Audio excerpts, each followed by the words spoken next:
Hi, this is Christian Chase with Chase Real Estate and ChaseForeclosure.com. Hey, what I'd like to do is tell our investors a little bit about over rehabbing and under rehabbing. Which way do you go? And one of the big things investors always ask is, what level do I need to bring this property to? And I always say that there's a fine line in renovation. You can over rehab it and you can under rehab it. So which way do we go? Do we under rehab the property? Do we over rehab the property to get that property to sell faster and for more money? Now, one of the biggest things that when investors get in, a lot of times if you're a new investor and you're just getting into real estate, the one thing you've been watching is everything that's on TV. And they're great shows and they're fun to watch. But you got to also remember the shows that are on TV, a lot of times they're renovating a $1.5 million house. And a lot of our investors are renovating a $250,000 end value. So we're not going to be able to put the same stuff you see in that $1.5 million property into a $250,000 house. Nor do the consumers, buyers, agents expect any of that stuff inside of our properties, but we can always do some little luxury items inside there. So the one thing that I've always noticed working with investors is that that newer investor will automatically gravitate to the let's over rehab this, let's do tons of stuff inside the property, all of the bells and whistles. And that really isn't necessary. And in today's market, as strong as it is, you do not need to go in and throw all the bells and whistles in. I always say make sure that these properties are safe, sound, secure, and then cosmetically attractive in that order. Safe, sound, secure, cosmetically attractive. Get in there, make the property look very nice, but focus in on the mechanicals. That's the things that the buyers are the most concerned about is, hey, is the furnace going to work? Is the roof going to last? Are the windows going to stay, help keep the home stay warm? And so those are the big important things that we really as investors need to focus on, not necessarily all the specialty tile and all of the granite and quartz countertops and all that stuff, which is absolutely helps in the sale of the property, but is absolutely a much lower level of importance to me when we're over rehabbing. So over rehabbing typically means that the investor has gone in, done way over what would be expected for the area. Typically that investor needs to push the price now up to be able to recoup those dollars. So they're now having to list the property. We originally had anticipated, let's say $200,000, and the investor now has to move those numbers up to $220,000 to try to recoup that overspend or over rehab. And that's very, very difficult to do at $250,000. On a $1.5 million house, hey, that's not that big of a change. But on a $250,000 property, that's a whole segment of buyers that aren't going to be able to buy your property. Actually, a few segments of buyers who would not be able to buy your property. So we want to always be very conscious on the over rehab. Let's not HGTV it. Let's get in there. Let's get the safe, sound, secure items done.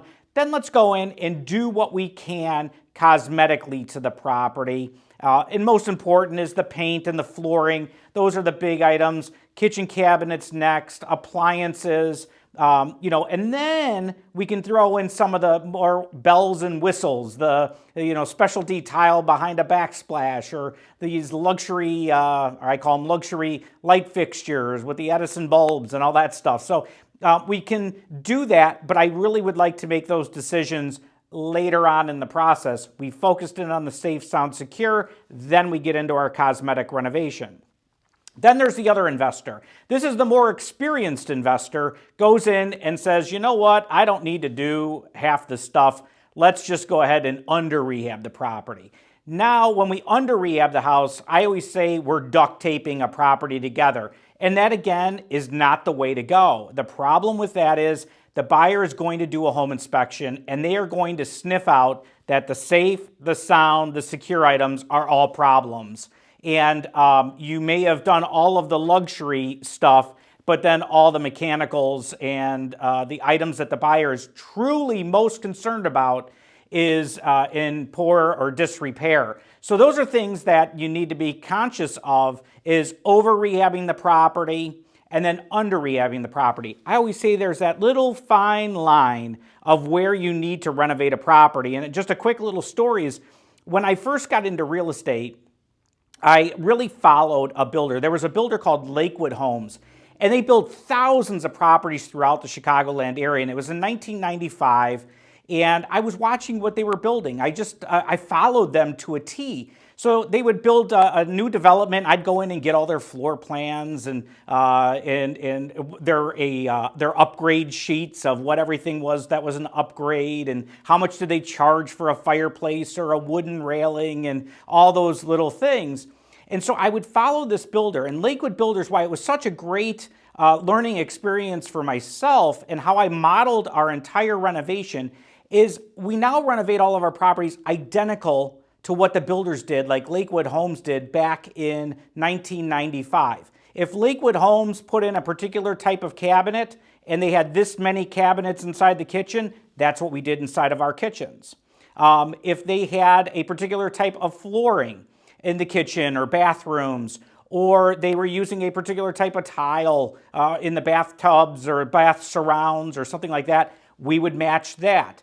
We even really went down to, did they have like a light fixture on the ceiling, in the bedrooms? And if they didn't have one, well, guess what? My properties didn't need it either. So I wouldn't sit there and be running electric to the ceilings knowing that there are plugs in the walls and somebody could put in and plug in a light fixture. So if you really follow like a mass builder and how they build houses, they're not chintzing out. They're just doing what I call builder grade. And when we're renovating a property, I and our renovation teams are totally dialed in to doing builder grade quality. So I want to make that property get into that fine line of where it's going to sell, not over rehab, not under rehab, but in that fine line, which is like builder grade.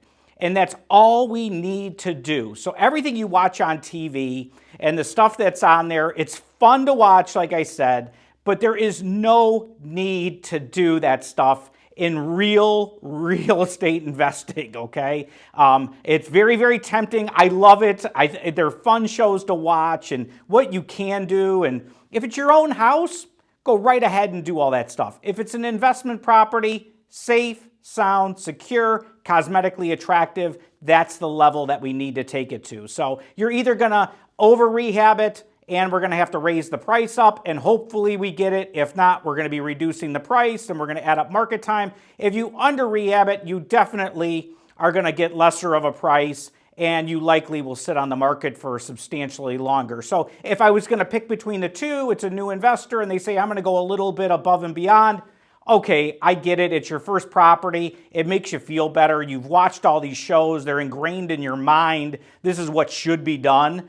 I'm okay with going a little bit above and beyond, but I would always say to go underneath what the level is, under rehabbing it.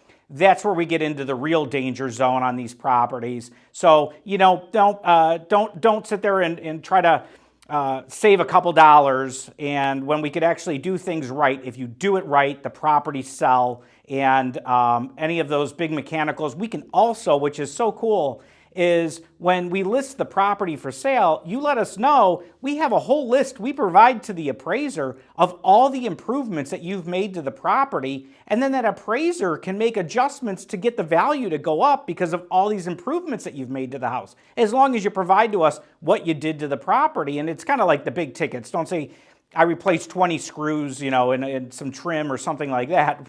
The big ticket items are the items that the appraiser can adjust for and typically get our condition to be more significant, a better condition, maybe from what appraisers use is called C1, C2, C3, C4, C5. We go from a C3 to a C2, which is actually better and means that we're in better condition, and we can move our property to that level. So having that list of repairs or improvements is great. We're going to provide that to the appraiser, and likely we'll get that property sold a little bit faster. We're going to get a higher appraisal value on it. We'll get likely a higher offer on it as well if you list out those improvements. So again, the fine line, our renovation teams know exactly where to float. They know to float in this zone, not here and not down here. They know to float in this zone, and that's something important as an investor, stay in this little sliver, and you're going to have a profitable deal. As always, if you have any questions, don't hesitate to give me a call. And you can always check out our website, chaseforeclosure.com. Thanks.